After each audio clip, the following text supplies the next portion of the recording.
YouTube, what is going on? Urban Speculator here. Sunday, June 26, 2022.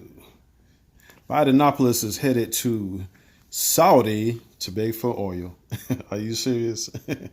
Weren't we the number one producer of oil under the previous administration?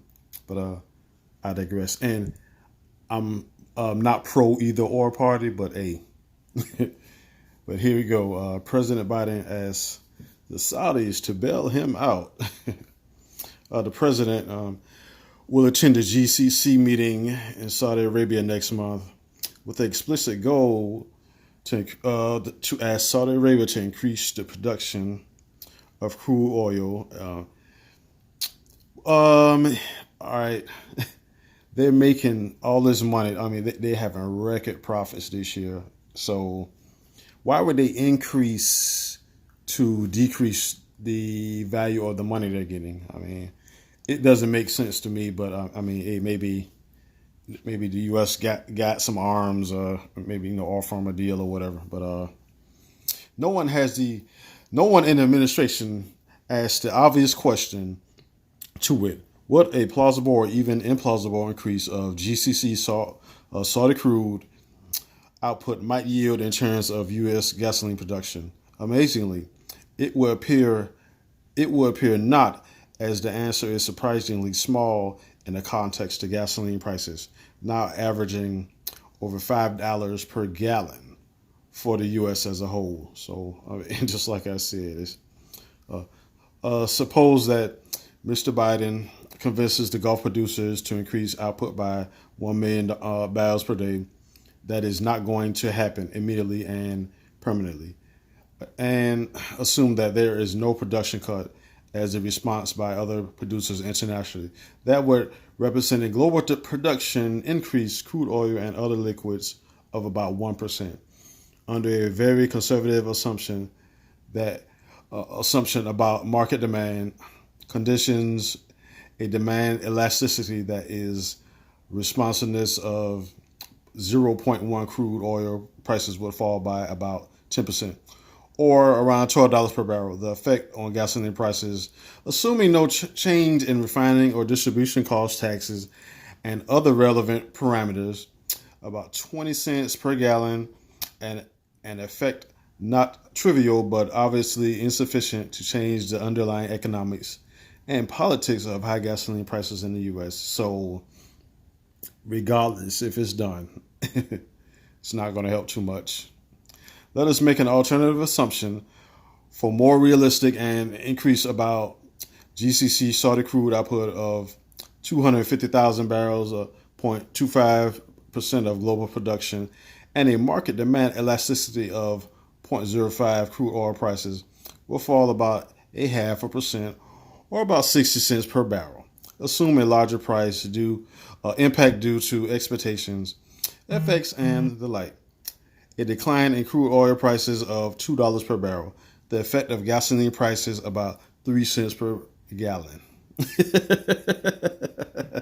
So, I mean, it doesn't matter. It doesn't matter, folks. They're not gonna. I would be surprised if they would even agree to that. And I mean, like this article's stating, if they do, it's not going to make any difference. I know that there's supposed to be a nationwide. Bidenomipolis wants to get a federal pause on the 18-cent gas tax. And he's urging states to pause their gas tax also. I'm in the state of Georgia. We already have done that. So last time I looked at the pump yesterday when I got gas, it was like $4.34 for regular. So 18 cents, it's still going to be $4. So that's with the suspended gas tax in Georgia. So maybe not. You never know. But I want to talk about this other story.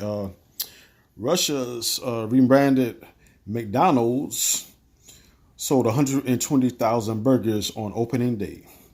When Russia's rebranded McDonald's slash McDowell's restaurants opened in Moscow earlier this month, they smashed sales record sales record set with when the locations, I can't talk today, were adorned with golden arches, according to Reuters interview with the firm's chief executive.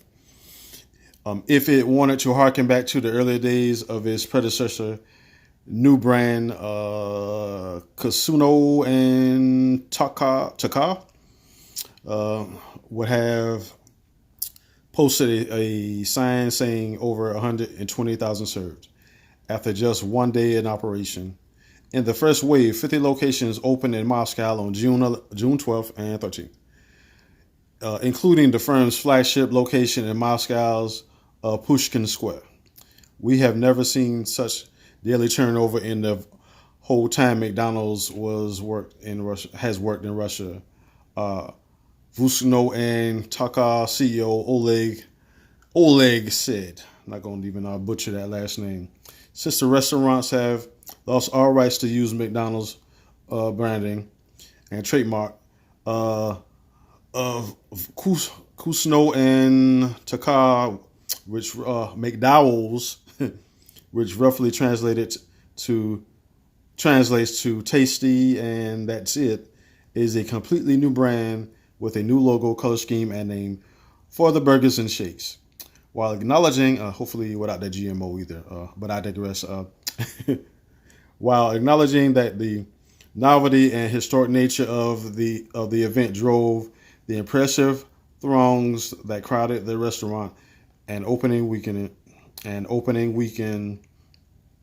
Paroev is hoping to beat owner Alexander Govor's goal to have 1,000 stores in 4 to 5 years, eclipsing the 850 mark achieved by McDonald's before the firm bolted in the wake of Russia's invasion of Ukraine. In violation of Russian law, some former McDonald's franchisees are still operating with McDonald's branding packages and menus, but have renamed their Big Macs. Okay, so it's the Big Mick, aka McDowell's. Paroev doesn't like having to compete with the Russian ghost of Ronald McDonald. Of course, we are not happy about this. So, people, what are your opinions? Please, put your opinions on the president going to Saudi to get some lower prices which is not going to really affect, 18 cents, for the federal, if that goes through the Senate, which I doubt. So we may get, all right, so say for instance, all the states get a reduction of, say if all the states eliminate their tax, then the federal tax gets eliminated and Saudi pumps up some oil, increases their capacity. It may get some relief, but I don't think it's going to make a big difference. But what are your thoughts? And who's going to Russia to go to McDowell's, baby? We are going to we have McDowell's open, baby. Anyway, folks, enjoy your weekend. Please stock up on your supplies. If you have, any medical issues, stuff like that, stock up on that if you can. And, because we got to prepare, folks, because this thing ain't going to get no better. But Urban Speculator is out.